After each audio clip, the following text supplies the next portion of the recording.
Yo, what's going on, y'all? It's your boy So, and welcome back to the channel. Make sure you're hitting that like, comment, and subscribe button, and more importantly, turn on those notifications. That way you guys get notified when we drop hits like this. This week on OnlyFans, the Dolphins lose again at home to a decimated team in the Chargers. What's next? Who's getting fired? And more importantly, how soon is it happening? It's time to take a ride, y'all. Let's go! Yo, fans up in the building, rep the gear from toe to ceiling. 305 stays on the brim, by 95 we popping wheelies. On the way out to the rock, time to see the trio fly. OBJ, Tyreek, and Waddle, speed and swag solidifies. Tours Babby in the pocket, got my D coordinating. With the Weaver operating, on the sideline formulating. Strategizing for that dub, let's get A-Train on the track. Chubbs and Ramsey, Phillips healthy, boy, we bout to crack some backs. Time to change the narrative, F off with all due respect. Criticism at its finest, break the cycle down the stretch. Top dog offense in the league, let's keep it going postseason. Bring that heat in cold weather, that's a Dade County reason. OnlyFans, presented by Sports with So. Presented by Sports with So. Yeah, I guess, right? It's a lack of focus sometimes. It's a lack of focus. That's exactly where I want to start the show. Lack of focus. Let's start here. We lose to the Chargers 29-27, decimated, right? To a decimated Chargers team. What do you mean by that? All 5 offensive starters out of this game. 2 of their starting running backs out this game. Defensive players missing on this defense, on this Chargers team. And they went out there and beat this hapless Dolphins team 29-27 in Miami on a game-winning drive where everything just went wrong. And how fitting is it, especially like with the way that this season is going, right? That the first drive of the game ends in an interception and the last drive of the game ends in a Dolphins interception. Mm-hmm. And I guess that's like the place to start, right? Like, what was the motivation coming into this game?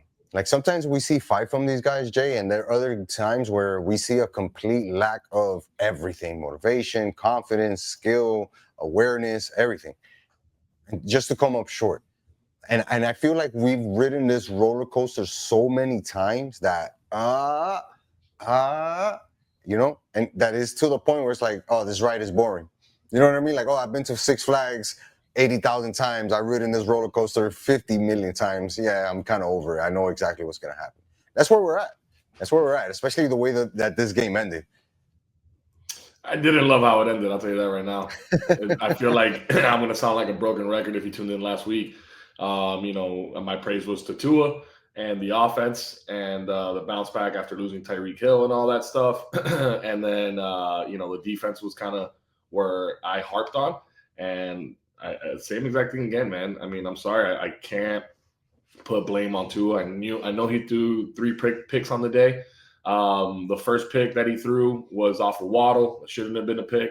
The second one was to Waddle across the middle again, I think. And it was late to Achane. Yeah. Oh, it was to Achane, you're right. Yeah, and the DB made a great move on the ball, jumped on the ball, and snatched it. And then the last one, end of the game, they were trying to set up, they had a few seconds trying to set up another Miami Miracle and all that. I don't really count that against him in that situation personally, because he had the game-winning drive, where we found Waller in the end zone to go up by 1 point with about 45 seconds left on the clock. And yet again, our defense, that Anthony Weaver-led defense, cannot get a stop, cannot make a tackle, cannot help win us the game after our offense went the length of the field and put points up. So if you're asking me who I think needs to get fired immediately, it's Anthony Weaver. Yeah, right. At this point, you have to make the change. He's got to be the first one to go, right? Greer leaving right now today is highly unlikely, right? Like, it's hard for a GM to let go in the middle of a season, but that also handcuffs the team, and I'll explain later when we catch up on him.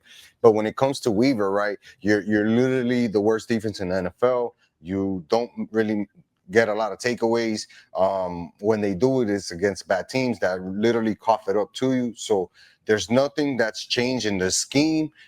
We talked about him going from a 3-4 to a 4-3, like kind of just playing to what other good defenses do well against the teams that they're playing. There's zero adjustment at halftime, and it feels like this defense is progressively getting worse, and we really haven't had major injuries outside a couple of players on corner, right? Like Storm Duck and guys that we expected to start there. But for the most part, in the strengths, all the D line is there, all the linebackers are there. Like, so at this point, it's like, okay, we were either these guys really suck or you really suck as a coach. We can't fire all these players or get rid of all these guys because we still have 10 more games to play. But if you're not going to be the one producing anything or at least changing up your scheme, then you got to go, because it just shows a lack of commitment to excellence, to building a standard, to being at least respectable, right? Like, I get it. Somebody has to be the worst team in the NFL as far as defense goes, but usually that's a team that's dealing with a myriad of injuries, right? Like injuries on their line, on their linebacker, on the corners. We really don't have that issue here. So it's just these guys aren't good enough or the D quarter isn't good enough, right? Right now, we can't make the change with players, but we can definitely make a change with D coordinator, and I think that's where we have to start. We touched on Tua, and yeah, this game again, he was let down, right? Because this would have been another game-winning drive, like you said, that he gets to put on his resume. His stats don't overwhelm you. 21 of 32, another game where he's throwing over 30 times for only 205 yards. That means that a lot of the stuff was short. We really couldn't complete too many plays downfield unless Waddle did something, outstanding. And we saw him do 2 or 3 outstanding things during this game. Achane making outstanding things happen behind this offensive line, right? For whatever reason, Jay, and there's so many that we can choose, it's just not working on offense. With Tua as the quarterback, with Achane as the running back, with these guys at wide receivers, XYZ, it's not working. And I feel like at this point, everything has to change. Yeah. Why do you say it's not working on offense? Because the times that we should be taking advantage, here's a great stat, right? That I saw on that I heard this morning, right? First half, offensively, we were running on all cylinders. We were moving the ball, running it, throwing it, getting first down, time of possession, right? The things that matter to us the most, right? Second half, we see a total regression in that allows the Chargers to take domination of the game until Tua has that touchdown to Waddle in the end. And again, that's a combination of good throw, right, by another better play, right? But other than, like, we came out completely flat. So it's either we don't know how to close games, we don't know how to start games, we don't know how to hold consistency when it comes to drives, put points on the board every single drive. Nah, it doesn't work like that for us. It does not work like that for us. And it's always something or another that doesn't add up. Tua's off. Achane can't break the first tackle. The offensive line can't get a push. The routes are not the cleanest by the wide receivers. We couldn't get blocking on the play to set up a draw. Whatever it is, it never works. And when it does come together, that's when we see the Achane touchdown run for 28, 40-something yards, right? That's when you see Waddle make the big catch and go for 45 yards and make something cool. Those are the times, the very few times, that everything clicks up and works. And if we're talking about it, it's like really 5 things have to happen in order for the perfect play. You need to snap the ball, you need to block, you need to run the good route, you need to make the good throw and make the play, right? The Dolphins on average, dog, we do probably 2.1 of those 5 things well. And a lot of that has to do with hiking the ball, right? Getting the play started. We haven't seen too many issues with the ball being snapped this year, thank God, right? But that has been a thing for us in the past. All those signs point to us not being great. Yeah, there are times where we can put a drive together, but because we're desperate and we're down and we're trying to throw the ball, as much as we can to gain as many yards as we can. We are below the average when it comes to NFL offenses. And we have more talent on this team offensively than a lot of those teams that are ahead of us. That's why I say it's not working, right? Because Waddle hasn't had that game where you're like, wow, this guy went off 140 yards with 2 TDs, 130 yards, 120 yards with 2 TDs. Nah, we haven't seen that. What did he have? What was the stat line for this game for Waddle?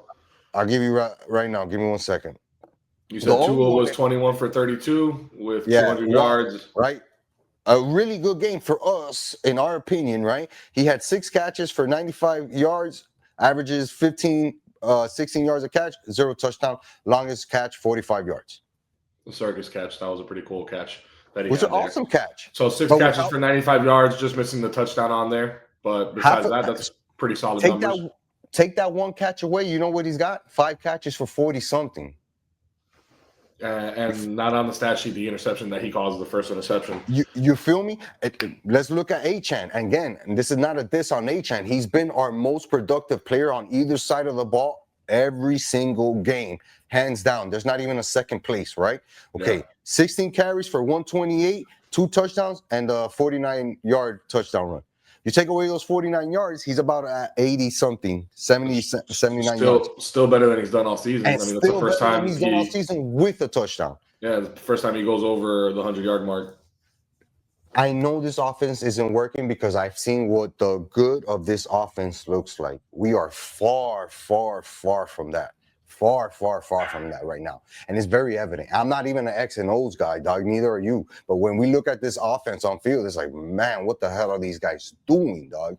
And that's when I know that shit is not working. Defensively, it's there, right? The stats show it. Getting run over by fucking 3rd and 4th string running backs, like that much is evident. But with the offense, you can tell the difference.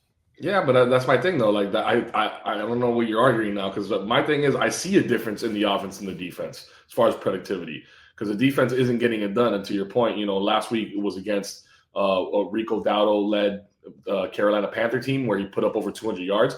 Granted, Dowdle went out and had a day against his former team, the Cowboys, this past week, kind of solidified that. But still, I mean, we let up 200 yards on the ground with Dowdle, who is the backup to Chuba Hubbard there. And then this week, now they have no Najee, they have no Omarion Hampton, their rookie. They got a guy named Kimani Vidal, and who's I think one of the 3rd best rushers in Troy history, is what I heard on the broadcast. And that guy puts over 100 yards and balls on us. You know what I mean? So I look at the offense. I see we're putting up points. You know what I mean? If the Chargers would have beat us 29-10, 29-9, all right, you know what? Like, damn, that sucks. I totally hear what you're saying, that, coming out of the halftime, we were a little sluggish. There was a little bit of regression there, but they closed out the game strong, right? That drive that we had where we ended up capping it off with the Waller touchdown where he was wide open was a really solid drive. You know what I mean? We're also kind of mistake-free, considering even that our rookie O-lineman, I don't know how to pronounce his name. Patrick Paul? No, the other guy, Samanea or whatever. Samanea, yeah. Samanea or whatever. He was getting beat all day, dog. That guy was struggling. You know what I mean? I would have expected Tua to have 2 more turnovers. You know what I mean? With the lack of help that he was getting from that side, and he was still making things happen. We still put up points. We had the lead with less than a minute left in the game. So that's why I say, like, the offense, and again, we know Mike McDaniels is the offensive guru. He's the guy that we brought here for that. They're getting it done. In my getting it done, and the defense is what's hurting us right now, week in and week out. This is what, again, I think that the offense is not getting it done, Joel, because we would see more touchdowns being produced by this offense. We've seen Tua been capable of it. We've seen Waddle break a couple. We've seen other guys step up. We can't just rely on Achane. He's the only one that is doing shit to score touchdowns and make plays regardless of whatever is happening around him. It's chaos around him, man. This guy's fucking jumping hurdles, climbing a mountain, killing 3 unicorns, slaying a dragon, and then landing in the end zone for a touchdown. He's doing that. It's not the offensive scheme. He's doing that. Well, I'm sorry. Nobody else is doing that. I got to defend the scheme, because if you look at his breakaway run, the 49-yard touchdown that he had was all scheme and all execution. The blockers executed that perfectly.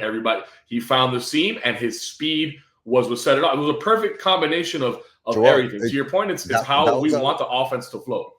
Thank you. And that's that part. But on top of that, it's a regular halfback stretch.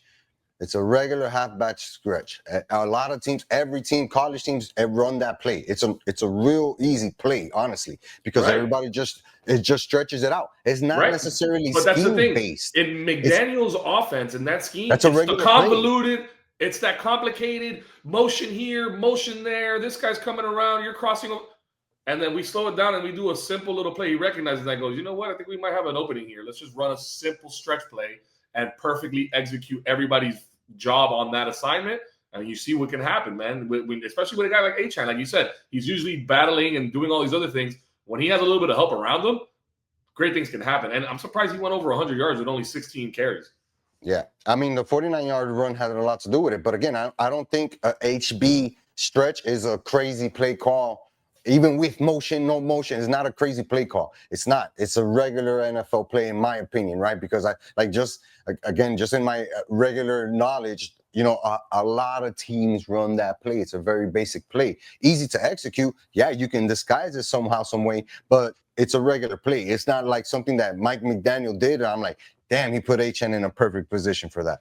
There's been other times where he has done that. I'm not going to say that McDaniel hasn't done that. We haven't seen it this year. All we've seen is grit from HN, straight up grit, dog. Especially knowing how bad this offensive line is, and he's still been able to produce. Like you just said, incredible. He got 100 and something yards off of those 16 carries. I'm surprised he even got 16 carries. You know what I mean? Like, let's be real. We haven't seen too many games where HN gets the opportunity to put in that much work, right? And that's why I say, again, the offense isn't working. It's not as good as we've seen it. It's not as good, dog. And when we saw the best version of it, we've seen a diluted version of it. This is an even more diluted version of it. And it kills us. Because even, I think back to last year, right, with Cincinnati, their defense was atrocious. Offensive line was horrendous. But they had Joey Burrow out there throwing big yardage games, keeping the team in there by throwing touchdowns, making incredible throws, scrambling, getting first downs, doing all that he could, right, to do that. And I'm not saying that Burrow is the same as Tua or vice versa, but that's the kind of effort I expect to see from Tua, right? And I haven't seen it. I just haven't seen it. And now, especially today, right? Like we get to digest all of the comments made, right, by the coach, by Tua after the game, some of the players talking. Like we know it's dysfunctional in there, but what Tua is saying, what Mike McDaniel is saying, that shit is not helping. It's not, dog. And when you're the quarterback of the team, and yeah, you have the tough job of going up there to the mic every day, every week, regardless of if it's your fault or not, right? Last week, we gave him the pass. This week, a little bit less of a pass. Still a semi-pass, right? Let's call it. He goes out there and addresses it in the worst way, calling out teammates about not showing up and calling out the leadership and shit. It makes me think like he's oblivious as to what's going on. I kind of compared him to Russell Wilson, where he just has so much self-belief that he's oblivious to what's going on around him, what the reality of the situation is. He doesn't recognize that he's a part of that leadership that's failing. He's a part of that. Guys not showing up to meeting, that's because they don't respect you. That's because you probably haven't called them out. That's because you haven't probably fucking grab the guy by the fucking jersey in the locker room and say, hey, bro, I need you to sign up here because it's affecting all of us. But when you go out there and you do it on the microphone to the media who's looking to bury you for anything you say, you're feeding right into them. And it just leads to more, again, dysfunction within a locker room that is already dysfunct and we know needs a wash, which makes that job even harder for the next person coming in. There's been a lot of rumors about some of the players that might be available for the trade deadline coming up November 4th, I believe, right? And in my mind, I'm like, who's going to make those trades for the Dolphins? Is it Greer? Is it McDaniels? Is Steven Ross going to put somebody in place to say, yo, come handle this for me and get rid of some of our excess fat? Who's going to step up? We don't even have a candidate for a GM. We don't even have a candidate realistically for coaches. There's rumors, but nothing solidified to be like, all right, at least, the Dolphins are kind of heading in the same direction that they should be heading. We don't have any resemblance of that at all, dog. And it's a bad spot to be if you're inside that Dolphins organization, because we're already in a terrible spot as fans.